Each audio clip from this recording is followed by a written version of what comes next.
여러분, 욥의 뜻이 뭔지 아십니까? 욥의 뜻이 뭡니까? 욥.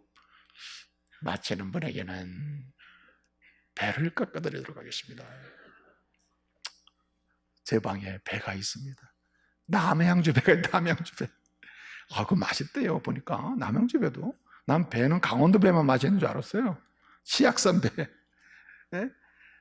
진짜 맛있. 자, 마치는 분에게는 배를 깎아드리도록 하겠습니다. 자, 그런데요, 욥의 뜻이 뭐냐? 욥은 고난 받는 자라는 뜻입니다.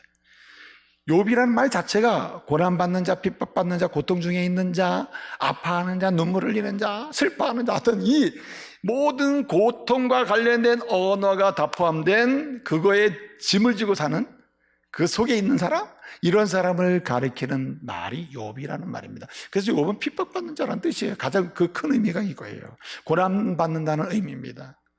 그러니까 욥이라는 사람은 이 시대, 오고 오는 모든 시대에 참으로 인생을 살면서 고난이 없는 자는 없습니다. 크고 작은 거는 다 있어요. 고난이 없다면 그 인생이 아닙니다. 그런데 그 고난 속에 있는 모든 시대의 사람을 대변하는 인물이 바로 욥입니다. 욥. 근데 그 욥이 어떻게 했다고요? 그 욥이 고난 속에 있을 때 고난 중에 인생을 살아가면서 그는 항상 고난 중에 어디로 돌아갔다고요? 신앙으로 돌아갔다. 고백으로 돌아갔다는 거예요. 하나님은 나를 아신다. 하나님 나를 단련하시지.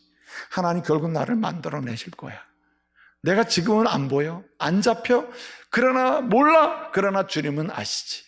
주님이 만드셔. 주님이 훈련을 시키셔. 단련을 시키셔. 그리고 주님이 결국 주님의 사람답게 주님의 사람을 뛰어나게 마땅히 그 길을 갈 수 있도록 만들어내실 거야. 그 하나님을 나는 믿는다 하면서 고난의 위기 속에서 달려갈 수 있기를 소원합니다. 그 다음에 두 번째는 이 고난을 당할 때 욥을 통해서 우리에게 주시는 중요한 메시지가 뭐냐면은, 고난 당할 때 우리는 어떻게 해야 되느냐? 고난 당할 때 우리의 신앙을 돌아봐야 됩니다. 우리의 신앙, 우리의 삶을 돌아보는데 삶의 핵심이 뭐냐면 신앙이에요. 내 신앙생활을 돌아봐야 된다는 거예요. 어떤 유형의 고난이 오든, 그게 어떤 긍정적 부정적이든 크든 작든 어떤 고난이 오더라도 그 고난에 직면했을 때, 고난당할 때 우리는 즉시로 신앙 고백 속에서 뭘 돌아봐요? 나의 신앙을 돌아봐요. 여러분, 신앙의 유형이 크게 네 가지가 있습니다. 네 가지가 있어요. 그게 신앙의 유형이. 이게 부정적인 면인데, 이 교회 안에도 이 신앙이 우리 다 믿음 생활 잘하잖아요. 그리고 다 하나님 믿는다고 하잖아요. 그런데 우리가 고난 속에서 내 신앙을 돌아보면서 바른 신앙으로 가야 되거든요. 그래서 고난의 유익 중에 하나가 뭐냐면 바른 신앙으로 가게 만드는 거거든요. 그래서 내 신앙을 돌아봐라. 고난이 올 때, 고난 당할 때 내 신앙을 돌아봐. 신앙은 크게 네 가지가 있는데, 첫째는 뭐냐면 무신론적인 신앙이 있습니다. 에이티스틱 페이스라고 하는데, 이게 무신론적인 신앙이에요. 그러니까 아니 어떻게 믿는데 무신론이라고 하느냐, 이렇게 말할 수 있죠. 그런데 이렇게 신앙생활하고 예배를 드리고 교회에 나오고 활동을 하고 전도 활동을 하고 또 무슨 여러 그룹의 성경 공부하고 하면서도 본질적으로 그 신앙의 중심이 무신론적인 사람이 있어요. 하나님 믿습니다. 다 믿어요. 믿는데 결정적인 순간에 가치가 여기 없는 거죠. 이 고백이 내 고백이 아닌 거죠. 무신론적인 신앙에 일단 무신론적인. 여러분, 욥이 어떤 사람입니까? 욥은 하나님 앞에서 일반적으로 객관적으로 보면 믿음 좋은 사람입니다. 믿음 좋다고 칭찬받는 사람이에요. 욥기 1장 1절을 보게 되면 그는 정직하고 순전하다고 했습니다. 그가 얼마나 경건하냐면 그의 가족들을, 그의 자녀들을 말씀과 예배로 잘 이끌었던 사람이에요. 그래서 잔치를 할 때마다 그 자녀들이 각각 성장해서 잔치를 막 돌아가며 하거든요. 할 때마다 그는 혹시나 하나님의 죄를 범치 않았을까 해서 그 다음날 바로 하나님 앞에 자녀를 들고 나가가지고 뭐합니까? 번제를 드리면서 하나님 혹시나 죄를 범했다면 이렇게 하는 사람이에요. 그거 굉장히 경건하죠. 여러분, 그 욥이 살던 시대는 BC 2000년 정도 되거든요. 이제 2000년. 그러니까 족장 시대입니다. 아브라함, 이삭, 야곱 이 시대거든요. 그 시대의 믿음 좋은 사람 욥의 이야기가 지금 소개되고 있단 말이에요. 그런데 그 욥이 이렇게 믿음이 좋아요. 그 시대에 여러분 아브라함 시대는요, 타락한 시대의 표상을 보여줬던 시대거든요. 그러니까 막 아내가 몇 명씩 됐단 말이에요. 그런데 그 BC 2000년경의 사람 욥은 아내가 딱 한 명이었습니다. 여러분 성경적인 사람 아니에요? 다른 사람 다 아내를 여러 명 두고 살았다, 그 시대에. 근데 욥은 아내가 딱 하나, 단서로 표현되잖아요. 근데 여러분 그 아내가 얼마나 행복했겠어요. 이런 남편이랑 살고 그 남편의 아내는 또 얼마나 믿음이 좋았을까요? 집안은 원래 자녀의 믿음은 아내에 의해서 결정되잖아요, 보편적으로. 그러면 굉장히 믿음이 좋단 말이죠. 근데 여러분 이렇게 예를 들어서 재산이 빼앗기고 자녀들이 죽고 그리고 그럴 때도 여러분 욥은 어떻게 했습니까? 1장 22절 보면 주신 분도 여호와, 취하신 분도 여호와. 그러니까 어떻게 해라 그랬습니까? 우리가 어떤 상황에서도 하나님께 영광을 돌려야 한다, 찬송한다, 이렇게 고백하거든요. 근데 그 아내는 어떻게 했습니까? 욥이 드디어 건강까지 잃게 되었을 때 가족이며 재물이며 싹 잃어버리고요, 건강 완전히 온몸에 종기가 나고 사람 몰골이 아닌 거예요. 사는 게 아닙니다. 그래서 심지어는 재에 뒹굴렀다 그랬거든요. 견딜 수가 없어서. 이 정도로 됐을 때 그 아내가 뭐라 그럽니까? 아내가 남편의 신앙 고백을 계속 듣다가 2장 9절에서 뭐라고 얘기합니까? 이렇게 얘기한단 말이에요. 이래도 하나님 믿을 거냐? 온전함은 유지할 거냐? 2장 9절에 이래도 유지할 거냐? 차라리 하나님을 욕하고 죽으라고 얘기합니다. 아니 욥이 얼마나 신앙생활을 잘했겠습니까? 바로 여기에 있는 거예요. 여러분 고난 중에 고난이 왔을 때 하나님을 아주 단호하게 쉽게 확실하게 떠나는 사람 많아요. 이게 평상시에 교회 안에 있는 무신론적 신앙이라는 겁니다. 실제로 전능하신 하나님 앞에서 그 하나님을 만나지 못해서 뿐만 아니라 그 하나님의 능력과 은혜의 위로를 진실로 고백하며 살지 않는 거예요. 그는 신앙의 모양은 딱 갖췄으나 사실은 하나님이 그 삶의 중심이 아니죠.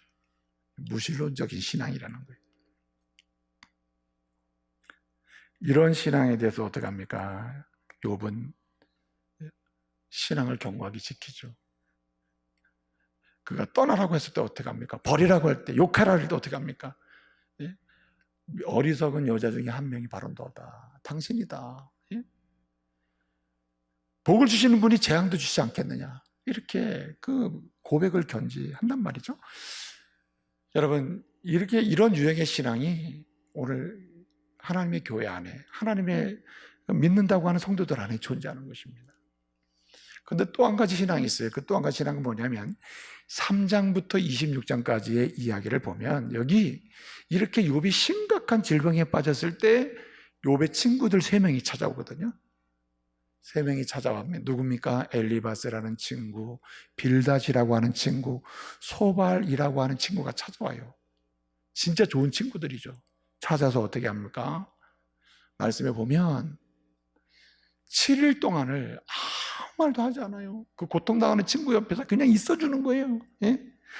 아무 말도 7일 주야를 아무 말도 하지 않고 그냥 있어주는 거예요. 옆에서, 욥의 옆에서. 얼마나 힘들까 하면서 같이 울어주고 같이 있는 거예요. 같이 머물러 주는 거예요.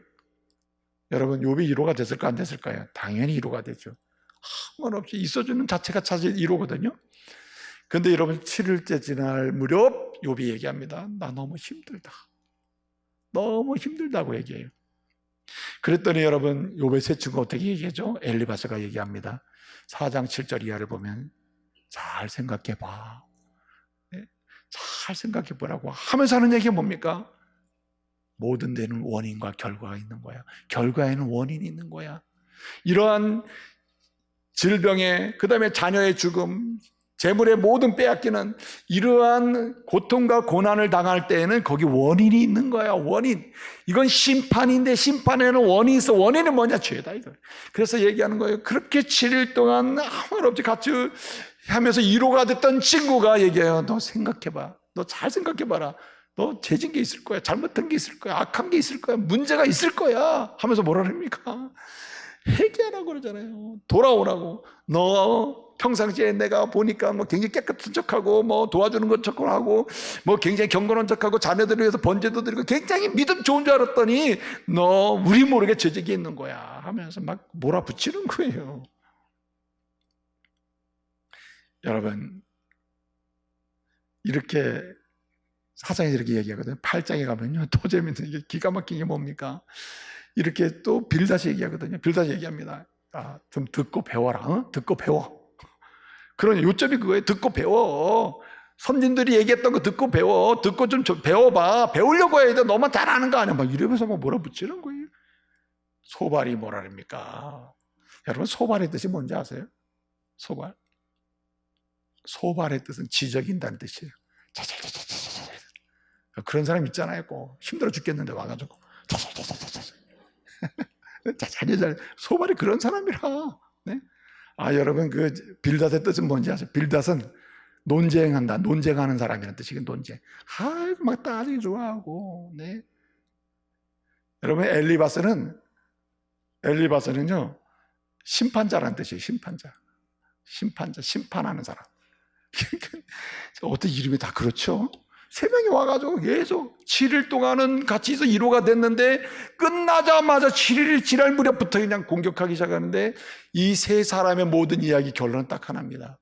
심은 대로 거둔다는 거예요. 인과응보라. 인과응보. 죄 졌으니까 벌 받는 거야. 그러니까 회개해. 빨리빨리 이실 짓고 해. 너 굉장히 착한 줄 알았더니 너 뒤에서 못된 짓 다 했구만. 이렇게 해서 막 비난을 하는 거예요. 요즘 이런 사람 많죠. 그렇죠? 뭘 조금 문제가 되면 뭘 잘못했길래 저러나. 이렇게 인과응보의 신앙으로 비난하거나. 근데 여러분, 이 인과응보의 신앙이란 굉장히 한마디로 뭐냐면 도덕적 윤리적 신앙이에요. 도덕적으로 윤리적으로 너 문제가 있는 거야. 그러니까 도덕적 윤리적 잘못된 거 얘기해봐, 이런 거거든요.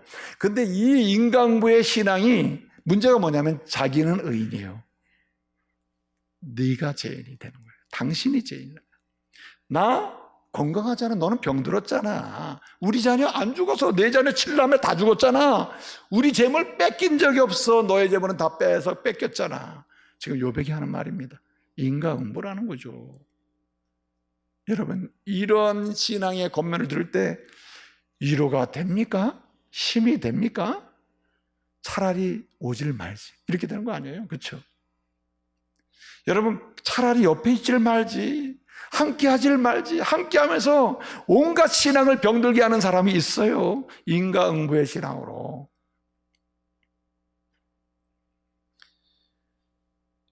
근데 또 한 가지의 신앙이 있습니다. 이런 거에 대해서 여러분 27장부터 37장을 보게 되면 욥이 이제 변론을 합니다. 이런 얘기를 다 듣고 자기의 이야기를 막 또 해요. 이야기한 난 무죄다. 난 잘못한 것도 필요 없다. 그러면서 하나님의 섭리가 있을 텐데 하면서 그거 23장 10절을 고백하는 거거든요. 이제 이런 고백 저런 고백을 합니다. 그러면서 뭐 합니까? 나는 특별히 잘못한 게 없는데 하나님의 섭리가 있을까? 하나님의 섭리가 있을 거야. 하나님이 난 믿어. 뭐 앞에서 말했잖아요. 난 믿어 하면서 그 신앙을 가지고 있어요. 이 신앙이 굉장히 좋은 신앙이죠. 하나님이 섭리가 있을 거야. 난 하나님 믿어. 난 잘못한 거 없었지만 지금 고난을 당하는 걸 보면 뭔가 뜻이 있을 거야. 그런데 여기에 함정이 있다는 거예요. 그래서 여러분, 앞서 욥의 아내 같은 경우에는 무신론적인 신앙이 이제 문제가 되는 것이에요. 실제로 우리 현재적으로 내 내면을 들여다보면 이런 신앙의 함정에 빠진 분이 있거든요. 두 번째는 인과응보의 신앙에 빠진 적이 있다. 예? 그래서 자기는 문제없는 자꾸 다른 사람이 신앙의 경륜이 깊어질수록 다른 사람의 문제가 보이는 사람이 있어요. 이게 인과응보의 신앙에 깊이 빠진 사람들이에요. 신앙의 경륜이 생기고 시간이 많이 가고 직분이 있을수록 자기는 안 보여, 다른 사람은 보여. 이거 심각한 인과응보의 신앙이라는 거죠. 근데 또 한 가지 신앙에 문제가 있는 게 뭐냐? 한마디로 우리 영어로 써서 죄송합니다. 디스틱 페이스라 그래요. 이거 유실론적 신앙이라는데 이건 뭐냐면 하나님을 믿습니다. 하나님의 섭리가 있을 줄 믿습니다. 하나님이 일하실 줄 믿습니다. 앞에 고백으로 출발을 했잖아요. 그 고백 잘 붙들고 있다니까요. 객관적으로 도덕적 윤리적으로 잘못한 것도 없어요. 문제될 것도 없어요. 사람들이 보다 아우 너무 안 돼. 저분 진짜 너무 잘 살았는데, 너무 깨끗하게 사는데, 도덕 윤리 문제도 없는데, 신앙생활 얼마나 봉사를 잘하는데, 아유 저 왜 어찌 가나, 이런 사람 있잖아요. 오랫동안 교회 신앙생활하고 교회에서 중심적인 역할도 하고 막 기도 같은 역할도 한다고 하는 이런 사람, 또 목회도 오래오래 해가지고 부흥이 됐다고 자부하는 그런 목회자, 아 목회 19년이 돼서 내가 이렇게 교회가 부흥되고 뭐 이렇게 해서, 이런 사람 하나님이 역사하셨어 그러면서도 내가 이렇게 19년 동안 목회, 지금 제 얘기하는 거예요, 했는데 뭐 교회도 부흥했는데, 아 하나님 높이는 것 같아요. 말 들어보면 다 사람들이 다 착각을 해요. 저 사람 이제 하나님 높이는구나. 그런데 그 내면은 온갖 자기 업적으로 순간순간 점철되는 것입니다. 아무도 몰라. 아무도 몰라요. 그러면서 뭐냐면 나는 특별하게 주의 뜻이 뭔지 좀 찾아봐야 되겠어. 때로는 남들이 보면 굉장히 고상한 말처럼 들리고 믿음으로 잘 극복하는 것처럼 보여요. 믿음으로 잘 극복하는 것처럼 보이는데 거기엔 굉장한 신앙적 독선이 있는 거예요. 여러분 보세요.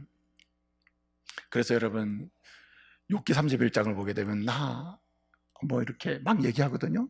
하나님께서 38장이 뭐를 합니까? 38장 2절에 이렇게 얘기하십니다. 누가 무지한 말로 어둡게 만드느냐, 생각을 어둡게 만드느냐, 누가 무지한 말로 생각을 어둡게 만드느냐. 그 다음에 또 얘기합니다. 그 말씀을 보게 되면 8절 넘어가서 이렇게 쭉 보면요, 또 얘기하는 게 뭐냐면 이렇게 얘기해요. 내가 세상에 기초를 놓을 때, 16절 또 보면 세상을 기초로 너 어디 있었어? 내가 세상을 창조해 너 어디 있어? 그 다음에 여러분 26절을 보게 되면 38장 26절 이렇게 얘기합니다. 내가 그 만들어진 세상, 사람이 없는 광야, 사랑이 없는 항무지 같은 땅, 그런 곳에 싹이 나고, 생명이 자라게 하고, 그런 일을 할 때 이거 누가 했느냐라고 질문해요. 누구한테 하는 겁니까? 욥을 책망하는 거예요. 욥이 얼마나 경건합니까? 1장 1절에 고백한 대로 깨끗한 사람, 아름다운 사람, 뭐 굉장히 순전한 사람, 뭐 매일같이 예배드리는 사람, 뭐 온갖 이웃을 구제해주는 사람, 마을에서 존경받는 사람, 그 엄청난 사람이에요. 이 사람이 아주 모범처럼 보이는데 하나님은 그 중심을 보시는 거예요. 여러분, 그래서 말입니다. 사람은 온전한 사람이 없어요. 그래서 항상 약함을 시인하지 않으면 안 되는 겁니다. 그래서 여러분, 그 유실론적인 니힐리즘이 있는데, 이게 하나님은 살아계신다고 하는데 아주 굉장히 건강한 신앙처럼 보이는데 실제로는 허무주의에 빠지는 것입니다. 자기 나름대로 사람들은 뭐 믿음 좋잖아, 교회성 좋잖아, 그러면서 혼자 고통이 올 때 내가 믿음으로 견디고 있습니다 하는데 혼자 뭘 할지를 몰라. 혼자 어떻게 할 줄을 몰라요. 자기 마음에 흔들리는 혼돈을 말할 수가 없는 상황이 돼버려요. 이게 어떤 상태냐, 이게 흔히 데이스틱 니힐리즘이라는 거예요. 하나님을 믿는다고 하는데 그 자기가 스스로 세우는 의에 의해서 자기가 허무주의에 빠지는 거예요. 자기가 무너지는 거예요. 자기가 세우는 의, 자기가 세우는 자랑, 자기가 세우는 업적에 의해서 자기가 무너지는 것, 이게 오늘의 문제의 신앙이라는 겁니다. 오늘 여러분, 이 세 가지 중에 어디에 빠져 있습니까? 무신론적 신앙입니까? 인간부의 신앙입니까? 아니면은 특별히 뭐 윤리적도 잘못한 건 나는 없어, 하나님 잘 섬긴다고 막 때로는 난 어쩌면 내 업적이 있어, 교회에서 내가 한 일이 있어, 헌금장 잘해, 내가 봉사도 말해, 일도 무지하게 많이 해, 나처럼 하는 사람은 어딨냐 라는 심정이 조금이라도 들어갔다 나갔다 주님은 그걸 보신다는 거예요. 정신 차려라, 정신 차려라. 거기에는 은혜가 임할 자리가 없는 것입니다. 제일 허무하게 무너지는 사람이 이런 사람이래요. 여러분, 뭐 모세뿐만이 아니에요. 이제 출애굽기의 모세, 여호수아서의 여호수아, 열왕기 사무엘 상하의 다윗. 여러분 또 보십시오. 또는 예를 들어서 뭐 에스라나 느헤미야나 심지어는 뭐 이사야 선지자나 예레미야 선지자, 다니엘 선지자를 보세요. 그들의 공통점은 무엇입니까? 고난 당할 때 이제는 주님만 만난다, 주님만 만나면 된다 이거예요. 그러니까 어떻게 합니까? 주님이 함께 하사 두려워하지 말라, 놀라지 말라. 내가 너와 함께함이라. 언젠가는 두려워하지 않으면 함께 한다는 게 아니고, 내가 함께하고 있는 나를, 너는 뭐 할 때? 나를 바라볼 때 뭐게 돼요? 경험하는 복을 누릴 줄 믿습니다. 고난 속에서. 또 한 가지는 뭡니까? 여러분이 거룩하게 만들어줘요. 거룩하게. 우리를 아름답게 만들어준단 말이에요. 오늘 6절을 보게 되면 42장 6절에 이런 말씀이 있습니다. 내가 이제는 내가 했던 말 다 물리겠습니다. 내가 스스로 의롭고 내가 업적도 있고 나 괜찮은 줄 알고 난 무죄인데 하나님 이것 좀 증거해 주세요. 막 하나님께 말씀드리는 이거 다 물리겠습니다. 6절. 다 내가 했던 말 다 물리겠어요. 없던 걸로 하겠습니다. 그리고 뭐 한다 그랬죠? 회개하나이다. 6절 보니까 무슨 말입니까? 지금 주님 앞에 부끄러울 뿐입니다. 주님이 다 하시고 주님이 여기까지 오시고 주님이 주신 것은 여러분 물질이 다 없어질 때 손해를 볼 때 물질을 잃어버릴 때 경제적으로 문제가 생겼을 때 여러분 아셔야 됩니다. 그렇구나. 내가 물질을 얻는 게 아니라 하나님이 주시는 거구나. 할렐루야. 깨달아야 돼요. 깨달아야 돼. 여러분 그렇게 자식 난 자식만 있으면 내 남편이 이거 필요 없어 안 해도 그러니까 문제가 되는 거예요. 예? 자식도 또는 나중에 뭔지 아세요? 인생을 살면은 하나님 앞에 당신 혼자예요. 나 혼자란 말이에요. 다 떠나고 나 혼자란 말이니까. 먼저 나 혼자의 문제 해결 못하면서 내 자식을 위해 살겠다는 말, 그건 거짓말이에요. 그러니까 하나님 앞에서 그냥 주님만 바라보고 있으면 그때서야 자식이 제대로 보여. 네? 그러니까요, 회개를 해야 돼. 회개를. 네, 끝내겠습니다. 그래서 아주 딱 맞게 해주셨습니다. 이제 끊으세요. 그래가지고, 어디까지인 거예요? 예. 마지막 이제 정리하는 겁니다. 그래서 이렇게 고난 속에서 주님을 바라보는 믿음의 자리로 이렇게 신앙의 딱 직접 만남의 자리로 나가잖아요. 그러면 주님이 어떻게 하신다고요? 주님이 함께 하심을 경험하는 복을 받고, 두 번째는 아름다워진다. 뭐 하기 때문에? 자꾸만 회개하게 돼요. 근데 회개는 도덕적 회개라는 게 아니에요. 하나님 내가 어제 거짓말했습니다. 내가 어제 싸웠습니다. 어제 때렸습니다. 당연히 회개해야죠. 진짜 회개하는 게 뭔지 아세요? 욥의 회개예요. 몰랐습니다. 이렇게 숨은 교만이 있는 줄 몰랐습니다. 숨은 이기심이 있는 줄 몰랐어요. 숨은 자랑이 있는 줄 몰랐네요. 이거 진짜 내가 지금까지 온갖 해온 말들이 나를 위한 거짓말이었네요. 이렇게 보인단 말이죠. 네? 앞서 제가 말씀드렸죠. 아주 극한 교만이 있다. 이기적인 자랑이 있다. 그래서 다시는 한 번도 우리 장로님과 불편한 적이 없다 이런 말 안 하려고 그래요. 이기적이야. 내가 알고 봤더니 진짜. 마지막 한 가지는요, 뭐냐, 여러분 더 깊은 은혜의 강가로 갈 줄로 믿습니다. 고난을 통과하고 나잖아요. 이제는 주 안 봅니다. 주님을 직접 만나고 주님께 있다고 기도하잖아요. 은혜의 깊은 강으로 들어가게 돼요. 여러분 최고의 은혜의 깊은 강물을 경험하는 게 뭐냐면 나만 보이는 게 아니라 옆 사람이 보인다니까요. 불쌍한 사람이 보이고 그래서 그들을 축복하게 되는 거죠. 그래서 16절을 보게 되면 42장 16절에 욥이 뭐 했다 그랬죠? 이 은혜를 받고 그의 친구들을 위하여 기도했다 그랬습니다. 그렇게 비난하고 엘리바스 소발 막 그냥 제잘거리고 막 소발 말이죠. 막 논쟁하고 막 그냥 심판을 막 했어. 심판자가 돼가지고 이런 얼마나 보기 싫습니까? 인생의 삶에서 보기 싫은 사람 있죠. 여러분 고난을 통과해서 은혜를 받으면 그들은 뭐 하게 됩니까? 내가 은혜를 부유하게 받아서 은혜를 기쁜 강물로 내가 들어가면서 은혜를 흘려보내게 되는 거죠. 얼마나 감사합니까? 그랬더니 무슨 일이 일어났습니까? 친구들을 위하여 16절 친구들을 위하여 기도했더니 공경에서 건져주셨다. 질병을 다 고쳐줬대요. 그리고 뭐 했습니까? 갑절로 복을 줬다. 물질의 갑절, 재산의 갑절, 심지어는 4명의 아들과 3명의 딸을 다시 회복시켜줬습니다. 물질의 복이 문제가 아니에요. 더 깊은 은혜의 강가로 가게 하셨다는 겁니다. 여러분 이 주인공 되시기를 말씀으로 축복합니다.